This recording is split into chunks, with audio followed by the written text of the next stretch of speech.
topic is on perilunate dislocations of the wrist.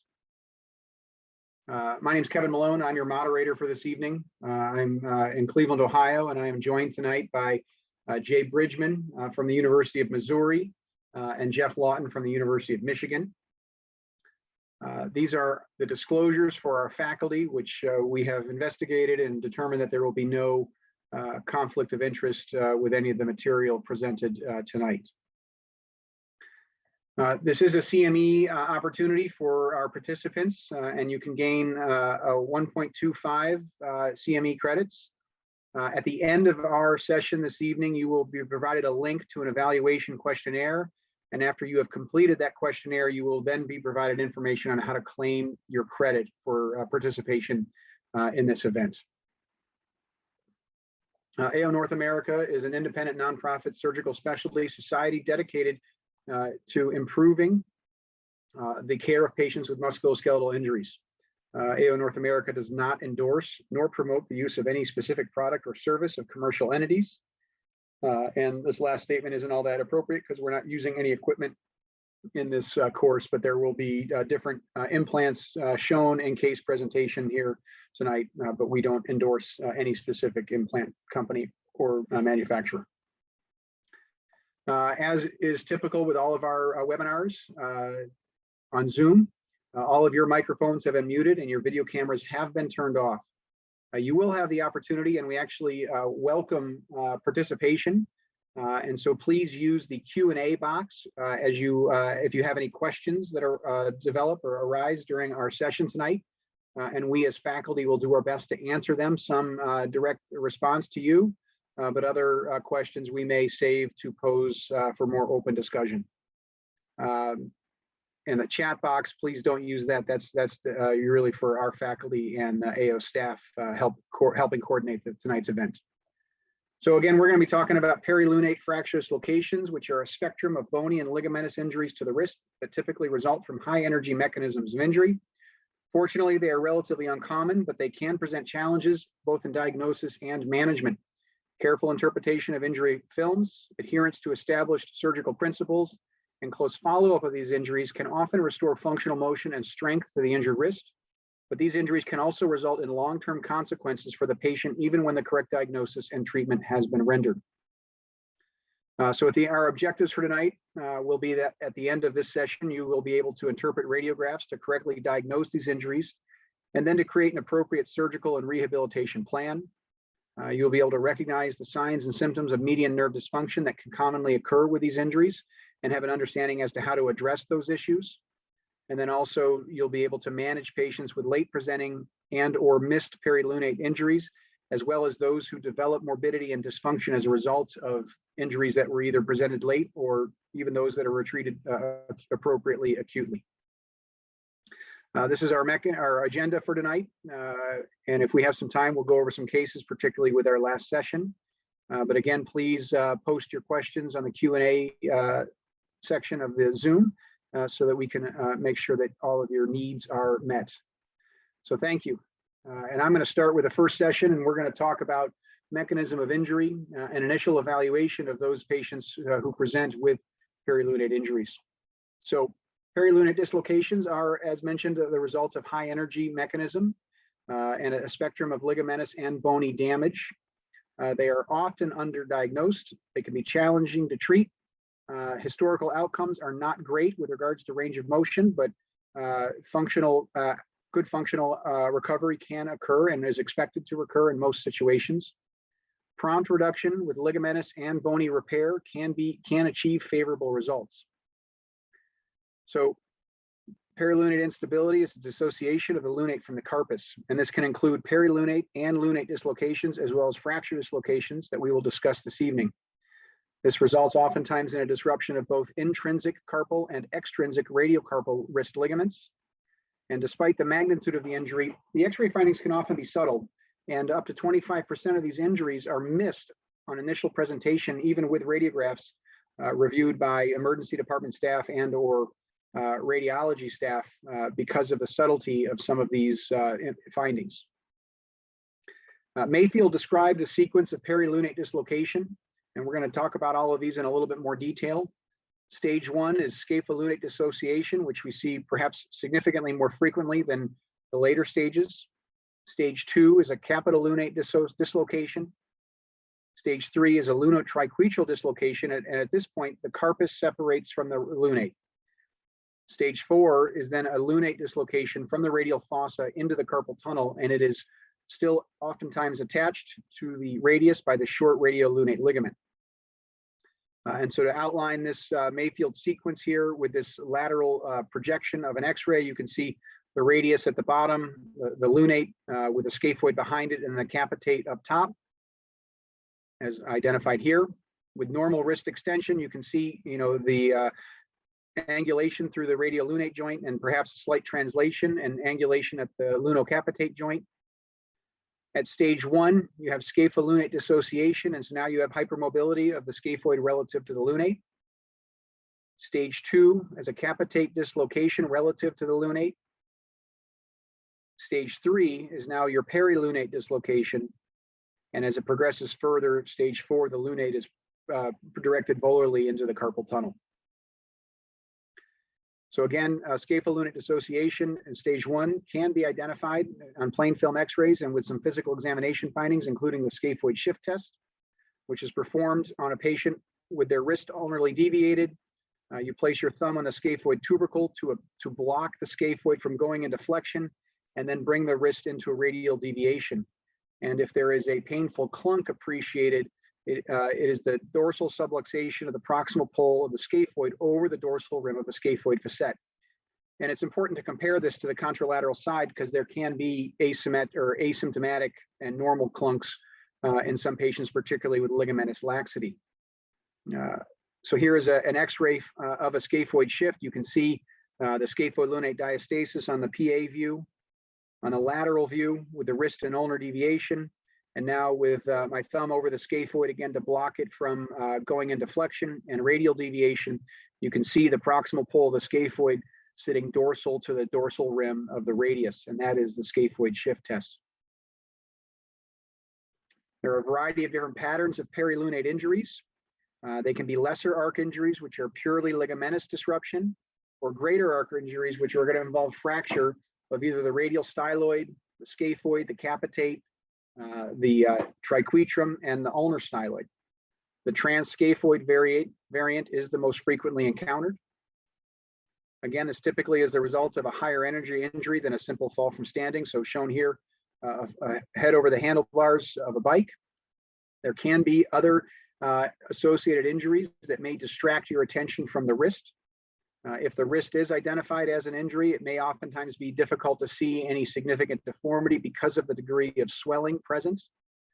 But if there's not a lot of swelling with perilunate dislocations, there will be prominent bone dorsally over the wrist from the capitate sitting dorsal to the lunate. And if there is a pure volar lunate dislocation and the lunate lies in the carpal tunnel, there may be fullness there as well. Important to always assess for median nerve function with lunate dislocations. That nerve, or excuse me, the lunate is now taking up extra space underneath the transverse carpal ligament, and median nerve compression can occur.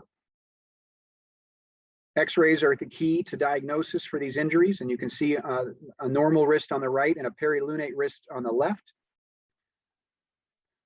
When we look at our normal films, and then we're trying to use our these same principles when looking at our injury films, we want to look for Galula's arcs. So these should be smooth arcs at the proximal aspect of the proximal row, the distal aspect of the proximal row, and the proximal aspect of the distal row of the carpus. And they should be smooth, and you can see on your image on the left that you do not see the more distal carpal row or carpal arc here.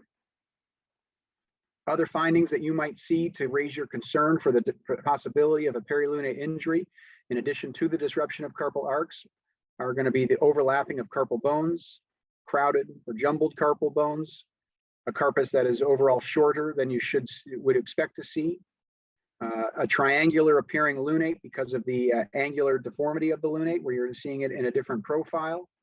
And then you always want to look for associated carpal fractures, radial styloid fractures, ulnar styloid fractures, and capitate fractures. But it is the lateral X-ray that is the key to diagnosis. And you should be able to identify the scaphoid, lunate, and capitate on these X-rays. as shown here, and they should remain stacked upon each other as demonstrated here. But when we look at injuries of lateral x-rays of wrist injuries, we will see the loss of the collinearity between the radius, the lunate, and the capitate. With a perilunate injury, you'll see the capitate displaced dorsally, and with a lunate dislocation, the lunate will dislocate volarly into the carpal tunnel as demonstrated here on the left. So again, on the right, the perilunate dislocation where the head of the capitate is sitting dorsal to the lunate, but the lunate is still sitting in its normal anatomic relationship with the radius. And then on the lunate dislocation, you can see the lunate is rotated 90 degrees and is expressed volar to the radial, the lunate facet of the radius. This is called the spilled teacup sign. Other things to look at here. Now here's a dorsal perilunate dislocation. And you can see again that capitate sitting dorsal to the lunate. In this image, the Galula's arcs actually looks pretty normal, but you can see the scaphoid fracture on your PA image. And on the lateral image, you can clearly see the capitate sitting dorsal to the lunate. So you do need to look at all of the films when you're interpreting and evaluating these patients, and the X-ray findings can be very subtle. Initially, when these are identified, we want to try to reduce the dislocation in the emergency department. And this can be done really up to a couple of days after injury occurs. It is important to do so because it will oftentimes relieve the pain for the patient. It will relieve any pressure or tension, traction on the median nerve. And if you are successful in obtaining reduction, then you can allow definitive management to be delayed, perhaps until when it's more convenient, or for soft tissue swelling to improve before making surgical incisions. This oftentimes requires more than hematoma block and pulling. Getting good muscle relaxation is very important. After a couple of days, it is very challenging to obtain a closed reduction, and these patients are more appropriately treated with an open reduction in the operating room. This is a reduction maneuver as described by Dr. Garcia Elias.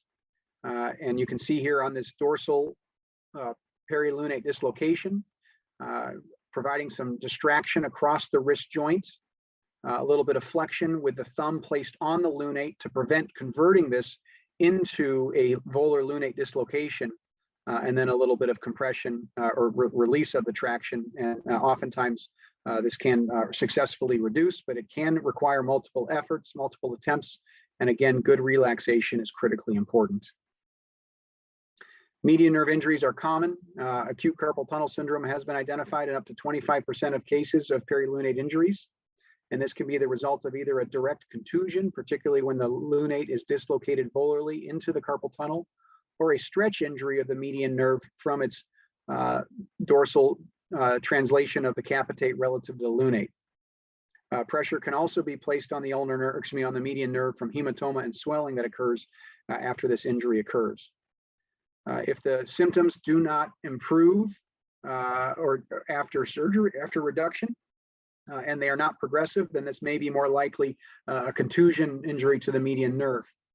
However, if they are progressively worsening symptoms, even despite appropriate and acceptable closed reduction, you have to have your mind aware of the need for possible emergent carpal tunnel release. And if the patient is going to the operating room for emergent carpal tunnel release, then you can concomitantly treat the ligamentous and bony injuries at the same time, if appropriate, and you have the equipment you need. So in general, these all require surgery. And I know Dr. Bridgeman will talk about some of the published data on non-operatively managed perilunate injuries. Ones that are treated emergent are those that are associated with open injuries, those that have progressive median nerve dysfunction despite closed reduction, and those that are unable to obtain closed reduction. But if you can obtain closed reduction and the median nerve symptoms improve or do not worsen, then this can be done in a semi-elective fashion. So in terms of take-home messages, these are relatively infrequent injuries, but they are frequently misdiagnosed, which leads to poor treatment and poor outcomes. Interpretation of plain films are the key to correctly diagnosing and initiating appropriate treatment. And here, Jay and Jeff, I'll ask you, do you routinely order advanced imaging for these studies, or are you making your decisions on plain films? I like to get advanced imaging, especially a CT scan. So if there are small fracture fragments, or for example, maybe there are smaller fragments that are on the volar side that I might not be able to reach dorsally, I could clean those out through a volar approach. It helps me understand the pattern of the repairs and for preoperative planning. No, I think that's a good point. You should be able to make the diagnosis with X-ray, but if you need more information to create an appropriate surgical plan, CT scan can be very helpful there. I agree. For the lesser arcs, I don't. For the greater arcs, if I want to understand what's going on at the scaphoid, or if it's a transcapitate head, if it helps me to understand for planning for the bony aspect of it. Thank you. Prompt reduction should be attempted for these patients. Median nerve injuries should be recognized and may play a role in the timing of surgical intervention.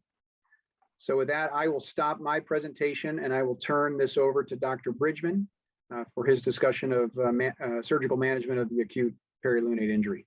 Jay? All right, thank you. All right, so again, my topic tonight is about the acute surgical management.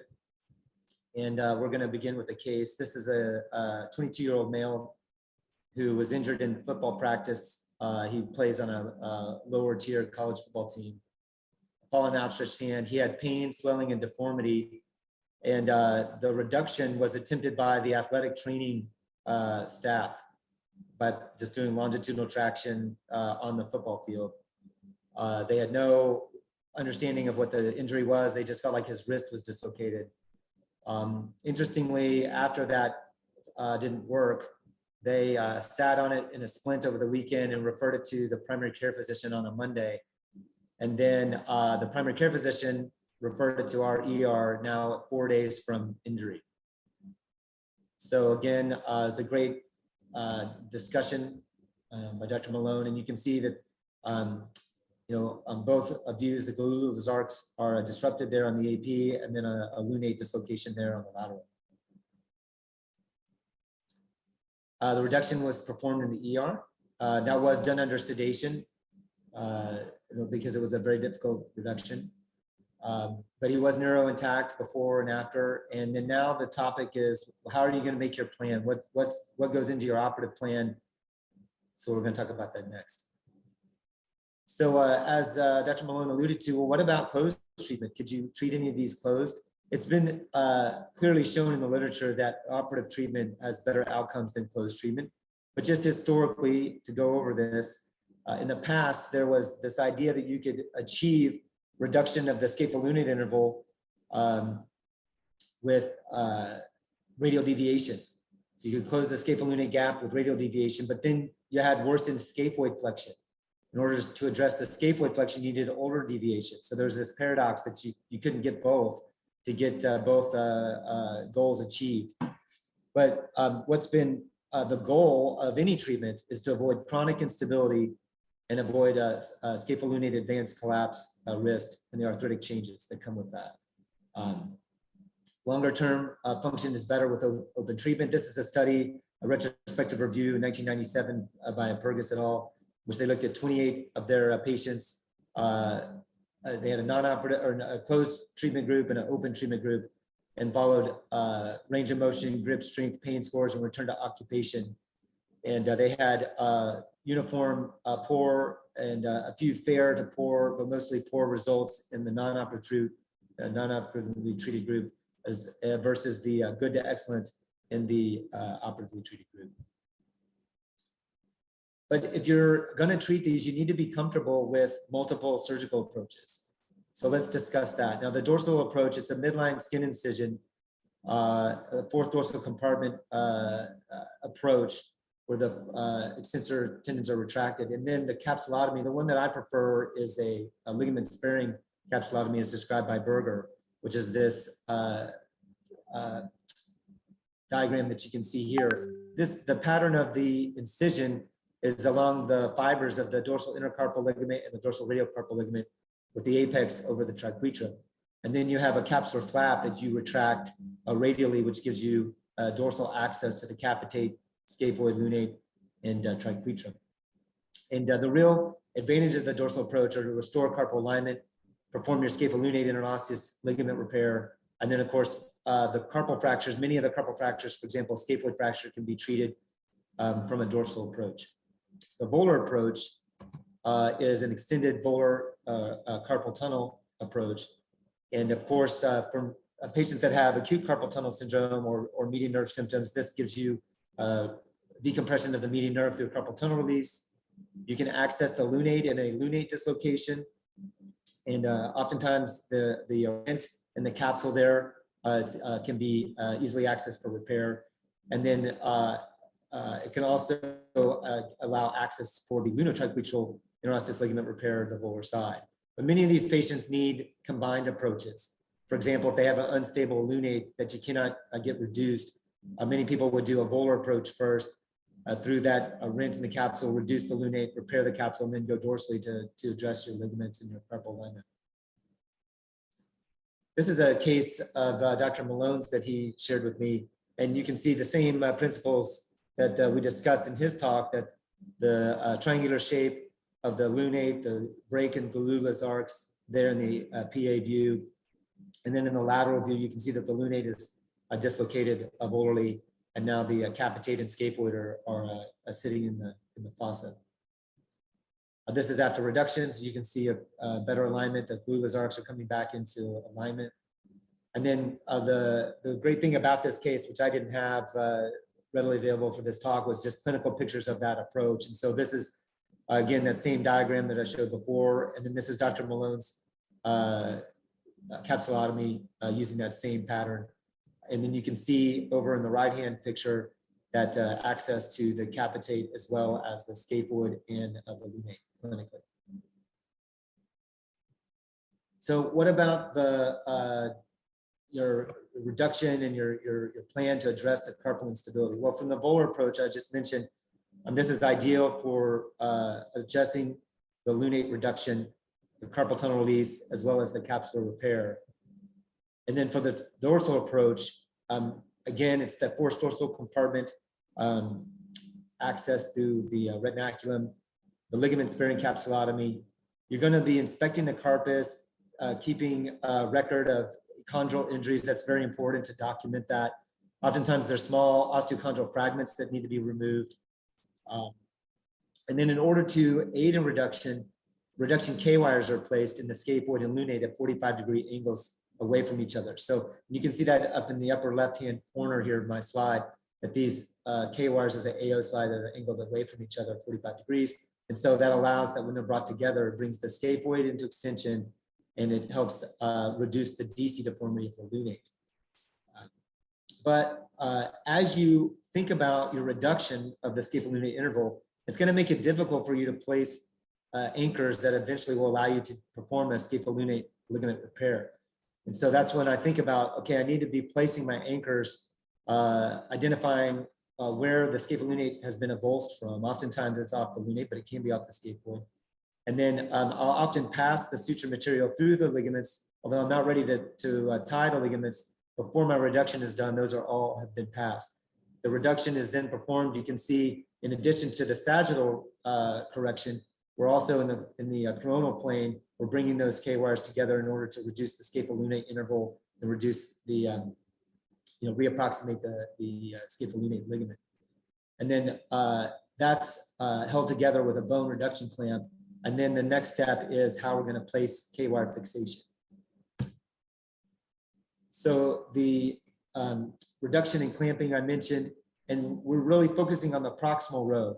So for example, here's a diagram of parallel pins between the scaphoid and the lunate. So those are placed through from the radial side. After the scaphoid lunate reduction has been completed, then I place ulnar K-wires from the triquetrum to the lunate. And then we're ready to complete the ligament repairs. Following this, we want to reduce the midcarpal joints. So we're going to make sure that the capitate is not dorsally subluxated, that the midcarpal joints reduced, and then I place a K-wire between the scaphoid and capitate, as well as between the triquetrum and hamate. I prefer to cut my pins under the skin because of risks of pin tract infection. which can lead to osteomyelitis in the carpus or septic arthritis. You have to be careful about that. Not only cut them under the skin, but cut them short enough that they're not going to erode through. And then most protocols, and the protocol that I follow, is a long arm splint. So, yeah, sure. Sorry, I just want to reemphasize that point that you just made, particularly any pins inserted from the ulnar column of the carpus. As they're going to be resting in their cast or in their splint, pressure, through gravity.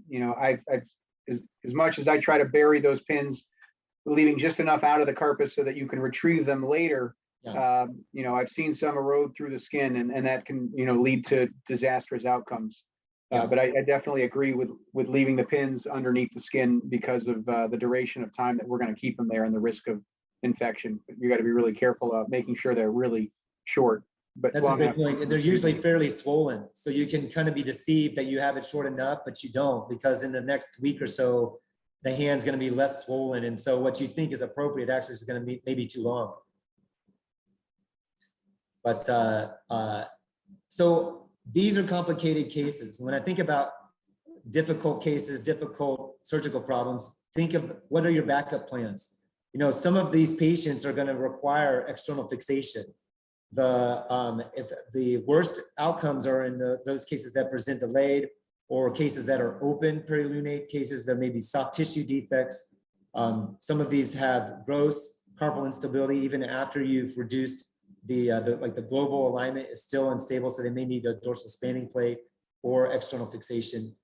Ring's case series was about comparing using a reduction screw. So instead of using K-wires between the scaphoid and lunate, they use a reduction screw. They had less complications with the reduction screw, but of course, that needs to be removed later. But the options for screws include just a standard, for example, like a partially threaded stainless steel cannulated screw or titanium screw. There's also bioabsorbable screws that are available. You want to be prepared for the carpal fractures. And so we mentioned that already about getting advanced imaging. And so making a plan for what type of fixation you're going to do for the carpal fractures, what approach you're going to use. So oftentimes based on the mechanisms of injury, the high energy mechanism, there may not be enough scapholunate ligament to repair. How are you going to augment that? Well, you can use a dorsal capsule adhesis, which is thought to using portion of the dorsal radiocarpal ligament to augment the scapholunate repair.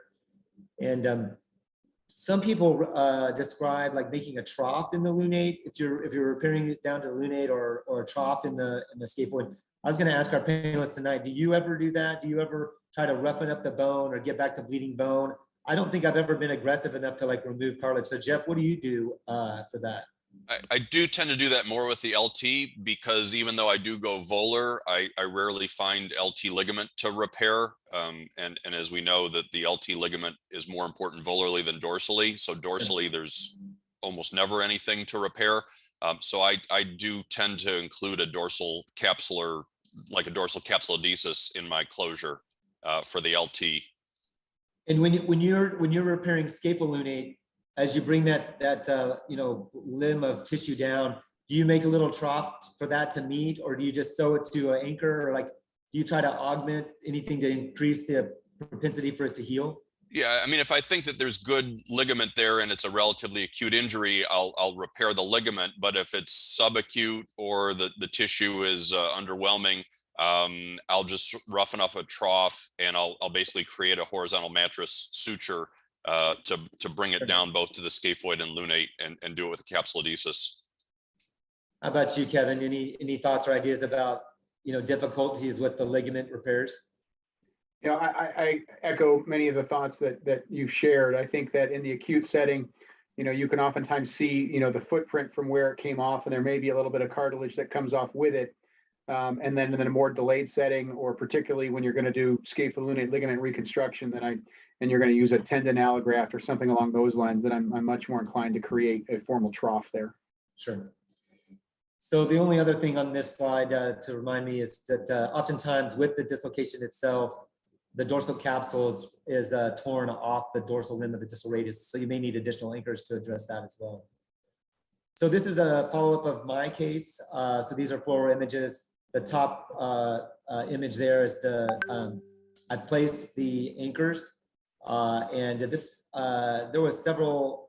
Put 2 anchors in the scaphoid, but there were also some dorsal capsular avulsions off the lunate that I added some anchors to try to help with the DRC pattern to the triquetrum. And so these are my reduction K-wires, and then this bottom left view is after I've reduced it and placed the pins. I placed 2 pins from scaphoid to lunate, 2 pins from triquetrum to lunate, and then the midcarpal wire is from scaphoid to capitate, another midcarpal wire from triquetrum to hamate. And then this one was difficult to keep the capitate reduced. So I ended up leaving a transfixion wire between capitate and lunate so that I maintained reduction of that, and the DC was maintained, needed that. So anyways, just to go over those, the order is reduction pins, make sure your anchors are in line, that you passed your sutures, but you haven't repaired things yet. You're going to reduce and pin the proximal row, complete the ligament repairs, reduce and pin the midcarpal joint, and then finally closure and long arm splint. This is this is a additional follow-up for my patient. So this is on the left at 10 weeks before we're ready to remove the K-wires. And so we can see maintenance of alignment and the K-wires are in maintain good alignment. And then this is at 6 months. And you can see that the carpus don't look perfect, but the overall alignment is good. We don't see gapping at the scapholunate interval. We don't see any residual DC, which is something that I'm always concerned about. I'm always concerned, like if I start to see gapping again, or if I start to see the lunate sag into DC. This is the follow-up of Dr. Malone's case. Again, just that dorsal approach by the capsular ligament sparing capsulotomy by Berger, and then the K-wires. And then, I think the K-wires, Dr. Malone, that you use maybe are larger. Maybe if you do a 6'2", you don't need 2 K-wires. What are your thoughts? Do you need 2 K-wires across the scapholunate, or you prefer 1 wire? I'm not aware of any data that says you need, 2 small ones or 1 big one, and I tend to use the bigger ones. I think that they're less likely to divert from their path as you're inserting them. Sure. And they're not taking up as much real estate when you're starting to look for places where your anchors need to go. That's a great point. And I know that some of the smaller wires, as you're getting them started, they'll kind of, because they're not as stout, that they may take a path that you're not intending. So that's a good point. All right, postoperative protocols. The key here is if the patient has a stiff wrist, but they have excellent digit motion, they're going to still have an excellent outcome, especially if they have a stable carpus and they're not having pain. So early therapy, I think, is incredibly important, especially because they're usually very swollen, and getting digit motion back is so important. But I use a long arm splint for 2 weeks, and then converting them over the next 8 weeks from a long arm cast to a short arm cast. And then finally, the timing of pin removal, I use a minimum of 10 weeks. I see them in the office at 10. By the time they're on my elective schedule to get the pins out, it's going to be past 10 weeks, just depending on what my elective schedule looks like. And then after the pins are out, we're adding the wrist motion protocol. So what about outcomes? Well, this is a multi-center retrospective review by Hertzberg from Journal Hand Surgery, Europe in 1993. They had quite a large study. So most of the studies are not this large. This is 166 patients, mean follow-up of 6 years. And some consistent findings were that early treatment was better versus those that presented delayed. Those that had open perilunate and soft tissue injuries had worse outcomes. But 56% of the patients in this series at 6 years had radiographic signs of arthritis. But interestingly, they were still highly functional, had minimal symptoms of their arthritis. Another series by Kreef from 2015 in Journal Hand Surgery. This is a 73 patients retrospective review, mean follow-up much longer at 18 years. And look at their motion. Flexion extension arc was 68% compared to the opposite wrist. Radial deviation, ulnar deviation arc was 67 compared to non-injured wrist. Grip strength was 70%. And they showed similar, even higher rates of radiographic arthritis at 18 years at 70% of their patients. But again, this one included validated outcomes, which the other one didn't. And They followed the Mayo risk score, PRWE, quick dash, and they found that as long as they're had good pain scores and maintained this range of motion, their function was high. So in these types of difficult things, I'm always thinking about what are the unsolved issues. Well, one that comes to mind for me is, are there some patients that we should abandon trying to perform a reduction? Should we go on to acute proximal rocorpectomy? And this is from David Ring out of Hand and Microsurgery in 2015. And what they looked at are 7 patients, especially if they had a comminuted lunate fracture, if they had a scaphoid fracture and a scapholunate interosseous ligament injuries. That's an important thing to remember. Even though they have a scaphoid fracture, still look for the scapholunate injury because you can have both. If they had ongoing or pre-existing osteoarthritis, those are patients they chose to do acute PRC, and they had excellent pain scores, equivalent range of motion, and were able to start early motion versus the pinning. So, but in all of this settings, we really need prospective comparative trials between techniques. Most of these studies have different various injury patterns in the series that they're describing, as well as different surgical techniques. And then one thing that complicates reporting and the outcomes is the severity of the chondral injuries that are so common in these injuries that are not often indicated in the papers. And so that's something to think about, is that even if the radiograph looks good, if there were large chondral injuries, they may still have a bad outcome. So take-home message, preparation is key. Multiple surgical approaches. You need to be comfortable with multiple surgical approaches. Be thinking about your stepwise surgical technique, have backup plans in place. And then long-term wrist stiffness and arthritis are common. And these are my references. I'll turn it over to Dr. Lawton. Hey, Jay, just Right. as a, well, thanks, Jay. A couple of questions came up, and just while we're transitioning, and Jay, you mentioned it in your talk, and I'll show some cases of those that had a PRC. But what are you mentioned David Ring's thoughts on it. When do you guys think about a PRC for acute perilunates? I've never done an acute perilunate for this injury pattern, but I certainly have had failures in the older patients that have, like their capacity to heal, like a 75-year-old patient who has some pattern of arthritis already, and their soft tissue ligamentous structures are not very robust. I worry that those are going to fail and go on to PRC. And so I've always wondered, should I have considered that as a PRC? But I think his description, Ring's description of a highly comminuted or comminuted lunate fracture, getting good result with that and treating perilunate is going to be difficult. I think that's probably a good indication. I don't know, Kevin, what do you think? I agree that I've never done an acute PRC for these injuries, but I can, envision situations where you might consider it.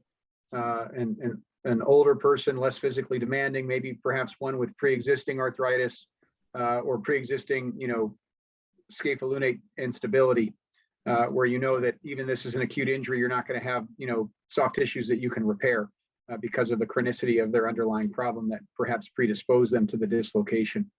I have a former partner, now retired, who, had a series of this, but was long ago that we didn't, it was prior to EMR that we couldn't really ever track down his results or the patient even to look for the results.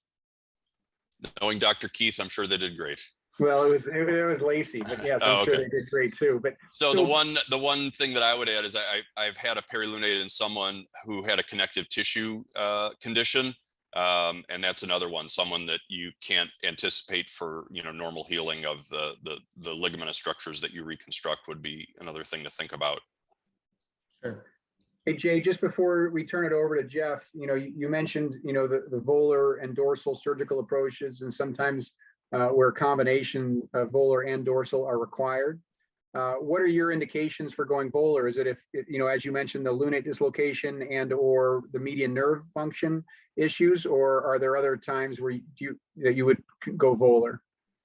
I think it's most common for me that when they have acute carpal tunnel syndrome, I'm obviously going to go volar, and it's typical in those lunate dislocations where the lunate's outside in the carpal tunnel. I think that's the most common reason that I do it. The struggle that I have is if we've achieved a good dislocation, or excuse me, a good reduction, and they don't have carpal tunnel symptoms, do I need to do that? Well, one of the advantages of making that decision is that you can close the rent. You can close the volar carpus, or you have better access to the lunotriquetral volar band. But most of the ones that I've done in my career have been dorsal only, and I've been fairly pleased with the results. So I think the most common reasons I do it are when they have carpal tunnel syndrome, and when I'm there, I'm repairing the volar rent. I think an important point to make is if you do have a irreducible lunate dislocation volarly and you're going to approach it that way, is that oftentimes that traumatic rent needs to be extended. It is almost a finger trap type device behind the lunate. And so extension of that traumatic volar capsule Poirier so that you can open that up, distract the joint, and then reduce it. Sure. It's a great point. All right, so now I'm going to go ahead and talk about management of these more subacute or chronic injuries. And these are missed, and we know, from times we've spent rotating in ERs, this is what the ER docs worry about, missing these. Hand surgeons miss these, and as Jay, I think, said in his talk, 25% are missed.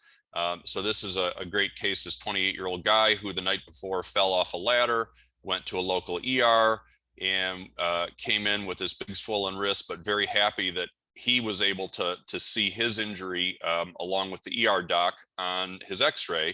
And he showed me this little ulnar styloid fracture, and sure enough, it's there.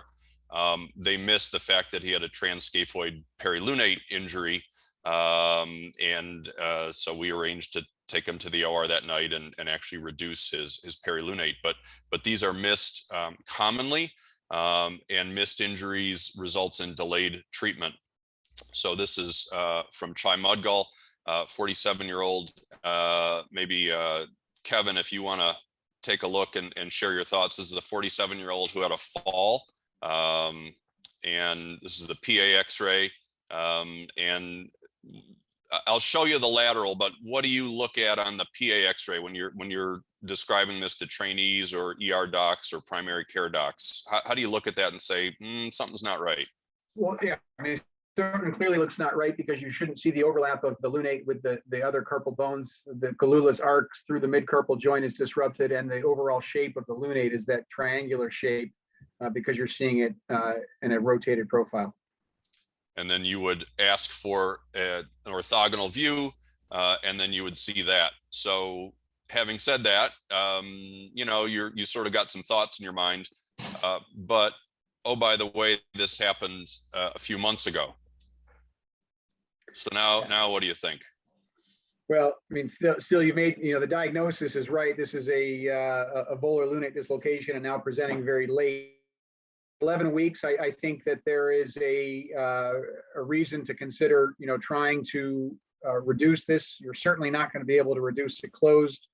And I would get, an operative exposure. And if the cartilage looked okay and you were able to get this reduced, I think that going through the repair routine that Jay outlined is certainly a good first step, but I would be very careful with the patient and how you counsel them that this may not be the last surgery that they have, and they may ultimately end up with a salvage procedure. And in fact, that's what Chai did. And so open reduction, ligament repair, and pinning. And again, many of us do this a little bit different, but some variation on the theme in that there's scapholunate pin, LT pin, and mid-carpal pin. Depending on how that looks. And as you can see on the lateral view, restoration of the mid-carpal joint. So again, a nice open reduction on a subacute injury. And then here are the... Interrupt. You can see, on that last x-ray that Dr. Mudgall left his pins outside the skin. And so it's certainly an option. Yeah, I didn't want to jump into your mutual beneficial society, but I've left them out as well. I sort of went back and forth and did both.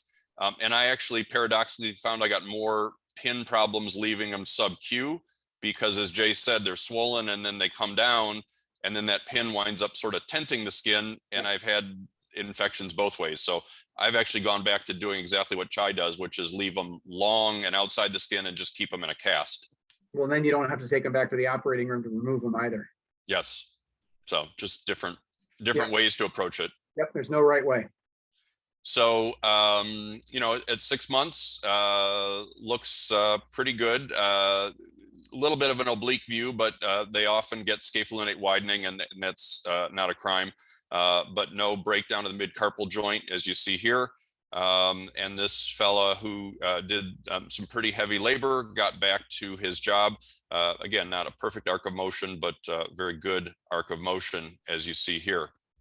So there's a few series of these, and many of these are small series that I'll sort of summarize. So this one, 4 patients treated at about 3 months, both palmar and dorsal approaches. And they say, despite the delay, all patients had satisfactory outcomes.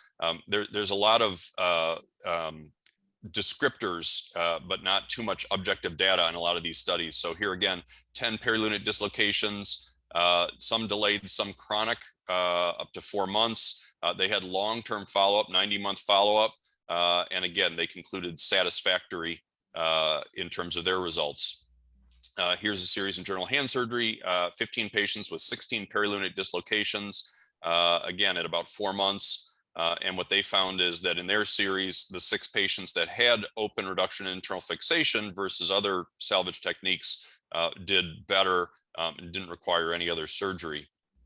And then a big series by Nash Nam, our recent president of the Hand Association, 19 patients that underwent ORIF of their 24 patients in the series. Mean time from injury was 29 weeks, long-term follow-up. And again, to give our patients an idea of what to expect, you know, we're looking for good results, not great results.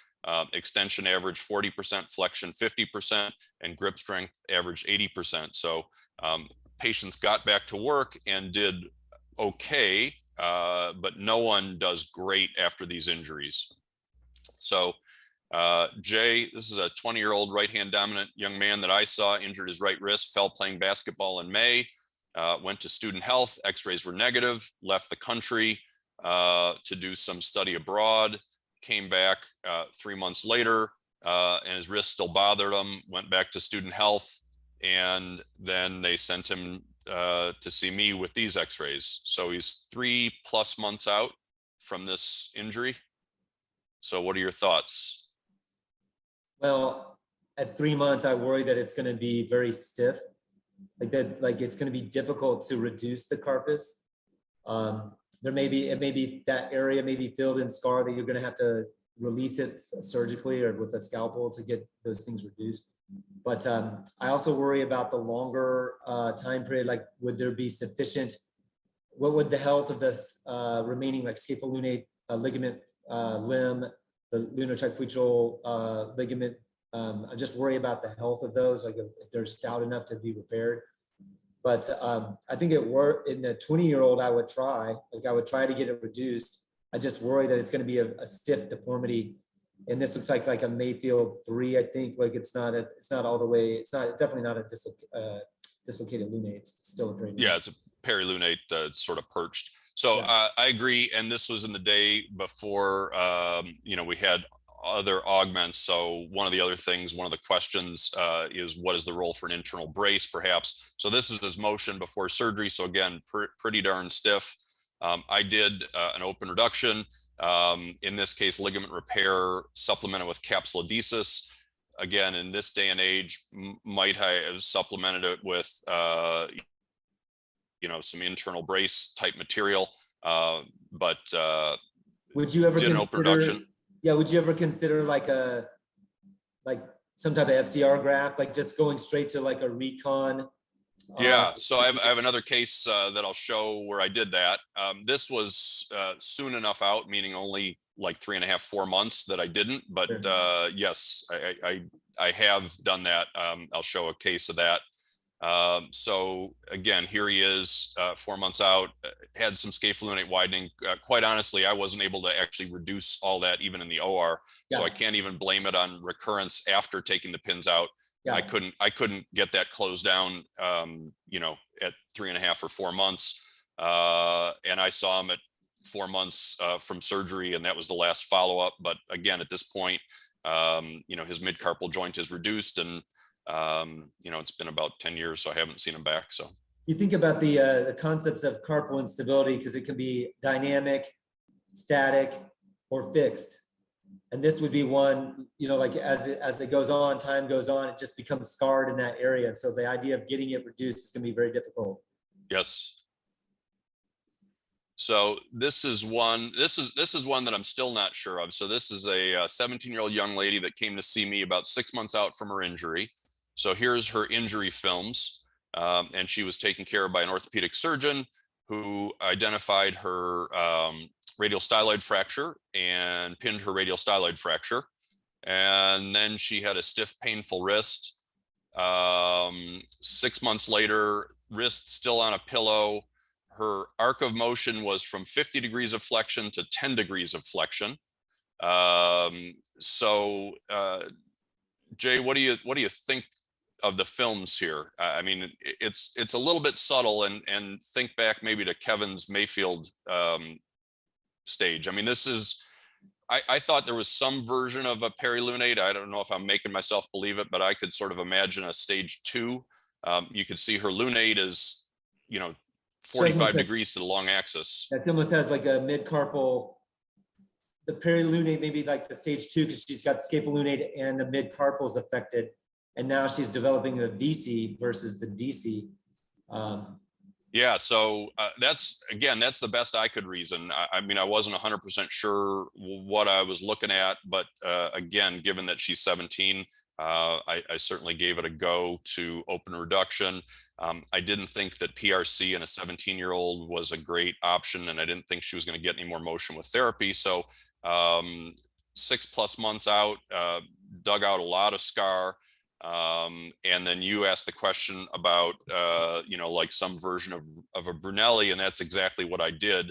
So I did an open reduction, and once I was sure that I could actually get the bones in alignment with my joysticks, that's exactly what I did. I took half her FCR, came through the scaphoid, and then went across to the lunate with an internal brace and anchor, and then went to the lunate.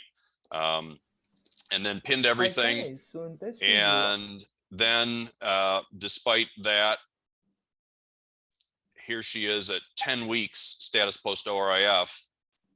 And I mean, I may have not got my pins in the lunate ideally. In other words, the pins are in the volar third of the lunate, and ideally I'd like them in the middle of the lunate.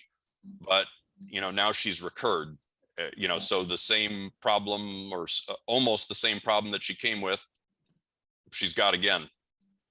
And I wonder, like, even if you use like a radial lunate pin to try to hold it in a good position, as soon as you take that pin out, because it was scarred down in that original position, I would predict that it's likely going to try to return back to that position. Yeah. So I talked with her about, you know, revising it and doing something like that. They wanted to just sort of watch it. So we got her moving, and she's now got a 90-degree arc of motion and no pain, and she thinks it's great. I'm not convinced that that's the last thing her wrist is going to need, but don't take any more x-rays. Well, and that's exactly what I told my PA. I was like, well, I don't need to see any more after seeing that x-ray. I don't need to see any more. And we'll treat her clinically. Agreed. Yeah. Did you get an x-ray of her other wrist? I did initially, and her lunate is, you know, pointed normal, straight ahead, not pointed down towards her palm. So this is a case of John Capos, 23-year-old, went out of a second-story window, injuring his left wrist. And so this is a spilled teacup, and then the teacup got turned over on itself. So the well-intentioned hand surgeon that night did his best to sort of open it up and put some pins in, and has some pins crossing that scaphoid fracture.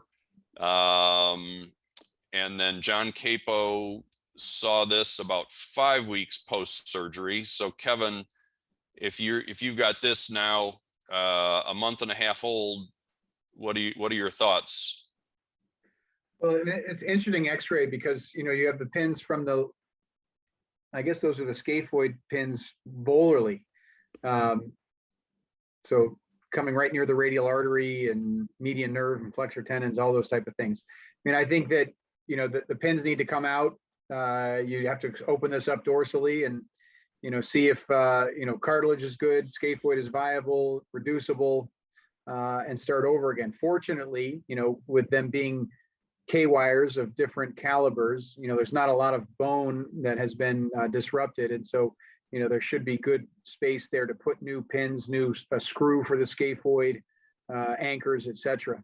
Yeah, and he's 23, so you're gonna, you know, certainly give it a good hard try and you know, hope you can get it back. So you know, agreed. I mean, I think it makes all the sense in the world to take him back. So John had some clinical images that he sent as he was sort of doing what you said, take it all apart, piece it back together, get your reduction.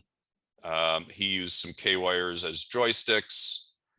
And then he did something that I'm not familiar with, which was he did not just radiolunate pinning, but radiolunate capitate pinning to maintain the midcarpal joint. And Jay sort of made that comment for mine, you know, possibly pinning the midcarpal joint, and then pinned the radioscaphoid joint and then supported everything with an X-fix, as you see here. And then 6 weeks post-op, X-fix and the pins were removed. And then that actually had represented in many patients, many perilunate and lunate dislocation patients. We often don't see them in follow-up, but John actually did see him 5 years out, and he was having some mild pain. But John talked with him about another surgery, and no secondary surgery or tertiary surgery is yet scheduled. So sort of the natural history of that, and that was the end of follow-up. So Jay, a 28-year-old young lady injured her left wrist in an MVA. And again, I'll give you the lateral X-ray, but what are your thoughts on this PA X-ray? Well, I'm trying to find Galula's arcs, which are disrupted, but also just the global axis to the carpus is translated only. So it makes me think of a greater soft tissue injury just to the wrist capsule and the wrist ligaments as well. Yeah, and you know, one of the questions was, and this is one of the things that I struggled with on this case is, one of the audience members asked the question. We talked about doing an acute PRC for a perilunate, and remember, in a PRC, what you're worried about is the radioscaphocapitate ligament. Yeah. And this patient, you certainly worry about that, because I agree, it's more than just the lunate out of place. It seems like the carpus could be out of place as well. And that's something I worry about with doing a proximal row carpectomy. And again, you see her lunate dislocation, and because my talk is not acute injuries, so she was 3+ months out. She was a multiple pack-a-day smoker, amongst other things. I didn't think she was a great candidate for open reduction with repair/reconstruction. Her biggest problem, though, was not her X-rays. It was what she described as this painful bump. So this is her wrist. Her hand is to the right, and that bump right in the middle was very painful. And here's an explanation of why. So Freer is pointing, this is her median nerve. You can see sort of strewn out over her lunate. So she had median nerve symptoms and ulnar nerve symptoms. So I did the extended carpal tunnel, as was mentioned, for the volar approach, and did a PRC. And in the operating room, I was prepared to span her if her capitate didn't sit down in her lunate facet, but it did. So I just did a PRC, and here she is a few months post-op. Pretty good motion, and I've actually seen her back 5 or 6 years for other things, and she's still doing well with this. So I'm curious, Jeff, about the volar capsule for her. Was there, at 3+ months, was there anything there that you could repair, or was it already healed or closed, or? Yeah, it was healed. There wasn't the rent that you normally see with an acute perilunate. See it because I just sort of CSI hand surgery. I sort of was curious, the space Sure. of Poiret, and you could, there was some scar tissue there, but you could easily get through it like with a Freer or tenotomy scissors. In other words, it looked like there was fascia there, but it wasn't like robust capsular tissue. Yep. I was more curious, sort of the path that the lunate came through. Yeah. So it had healed-ish at 4+ months. Yeah. So what's the role? Lindley Wall and Peter Stern did a review of proximal carpectomy, and one of their indications was chronic perilunates. There's a series looking at 12 patients, 15 weeks out, where they did volar dorsal approaches, median nerve decompressions, and at almost 4 years, I love this description, an effective wrist range of motion and grip strength were restored, which again, a modest result from a terrible injury is a good result, I think. So remember, when we're talking about salvage, remember about mid-carpal fusions as well. Kevin, I'm happy to let you present your case, but this is your 25-year-old right-hand dominant man that you sort of did everything right, in that you reduced them, you reconstructed them acutely, real nice construct, and then you thought this was going to be a home run, I'm sure.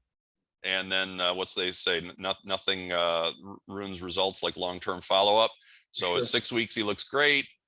At a 1.5 years, 15 months, having some symptoms. And was there a thought of anything else at this point, or just sort of let it ride? Not at this. We were just, let it ride. He was a little stiff. He was working. Clearly his mid-carpal joint is very narrow, and this particular patient did have a large chondral defect off the head of his capitate, so I wasn't overly surprised that his mid-carpal joint narrowed down. And then, he kept narrowing, having more pain, but, now he's a couple years out, 3.5 years out, and he said enough is enough, and you did a mid-carpal fusion. Yep. Not an easy fusion to do, and they're that stiff too. Yeah. I've always thought about that for these salvage procedures, because they'll be stiff. They'll have a stiff DC. Some of them won't. It's difficult to get the capitolunate axis reduced, and then if you don't, they'll impinge dorsally. Like you'd like to not fuse them in DC. You'd like to get that reduced. Do you guys have any tricks on how to get them out of DC if they're very stiff? I think it's a wide capsular release, and not only is it hard to sometimes get them out of DC, but to get the wrist flexed enough if you're going to use a technique like this with these compression screws from the lunate into the radius. And I've unfortunately experienced situations where I have fragmented the lunate in trying to do that, and then had to convert to a capsule interposition or a total wrist fusion. It's hard to get it out of DC, and it's hard to get the lunate radially translated enough. In other words, to get it back under the capitate, it wants to scoot ulnarly, as you can sort of see here. Yeah, it's tough, and especially this one was 3.5 years later. So I did want to weigh in. We've talked a little bit about the volar dorsal controversy. So this was this young man that I showed you that proudly came in telling me where his ulnar styloid fracture was. But this was his volar approach. So this is his hand here. This Army Navy is holding the carpal tunnel contents median nerve. And here you sort of see, I sort of describe it as a upside down smiley face or a frowny face. It sort of goes all the way over, and it's this big semilunar arc injury here. And here you see it sort of wide open and gaping. And then you can put a series of permanent sutures in it, with careful retraction of the median nerve. I tend to go volar and dorsal for almost all of them. I agree with Jay. Most of the work you're going to do dorsally. I've just always thought that repairing this capsular rent was important. That's sort of my training, and that's what I've always done. But you know, there's different ways to do it. So, you know, I think you've heard from all of our talks that perilunate injuries are bad. Having one that's chronic or subacute is probably not better. You know, very important to ask and decompress the median nerve, and then some form of salvage, be it PRC or midcarpal fusion versus ORIF. Still, in these devastating late injuries, can result in a good outcome, not a great outcome. So thank you. Thanks, Jeff, and thanks, Jay. I mean, I think, you know, we've presented a number of different injury mechanisms and timing of presentation, and hopefully we've provided a framework or a strategy for which you to, as the participants, to address patients that you may see with these injuries as they come into your practice. You know, I don't see any unanswered questions, and unless anyone has any other comments they want to make, we can. There was one question that I sort of alluded to. I didn't get either of your comments on. Now, what do you guys think is the role, or is there a role for internal bracing, supplementation beyond repairing ligaments, dorsal capsulodesis? Do you think that the ability to perform an internal brace allows us to do some things with that, apply it to these injuries? I think an internal brace to augment your repair in situations where the ligament tissue is not great is certainly an option. I mean, those are big holes that you have to put in the scaphoid, the lunate, and wherever else you're going to anchor that internal brace. You know, there was a question about acute ligament reconstruction, and I think I would shy away from doing that at the same time as you know, reducing and fixing a fracture dislocation. And if you know, that needed to be done at a later stage, if the cartilage was still good, you could do that in a staged fashion, but you sort of run out of real estate when you're going to start passing tendon grafts through bones, or even the you know, the 3-5 anchors that you're going to put in with an internal brace. Yeah. You know, Jay mentioned other tissue that you can use: the dorsal intercarpal ligament, you know, the black capsulodesis, the dorsal radiocarpal ligament. There are other tissues there. And just as you know, one of the things that I do is after I place my anchors, you know, in the scaphoid or in the lunate, wherever it has avulsed from, I don't cut those tails, because after I repair my capsule, I bring those tails up through the capsule and then tie them over a dorsal capsular bridge as well, because we know that there is a dorsal capsular attachment to the scapholunate ligament, and so just trying to stabilize it that way as well. A couple years ago, I saw at the Hand Society someone describe using larger suture calibers for these, whereas in the past I might use a 4.0 type of non-absorbable suture, and they were using 2.0, which kind of surprised me. Like, that seemed kind of large, but it kind of makes sense. They're using things that are they're trying to lessen that attenuation and stretching out over time and offloading that. So I've kind of tried to do that, but without kind of mixed success, I guess I would say. I think with a bigger suture, you have bigger needles, and that stuff doesn't pass as well through that, you know, torn, shredded Sure. ligament as well. Sure. Well, great. Thank you so much, Jay and Jeff. And again, at the end of this session, you guys will receive a link to a questionnaire. And after you've completed the questionnaire, then you'll be given information on how to claim and receive credit for CME. Have a good evening, and thanks again on behalf of AO North America. Thanks. Thank you.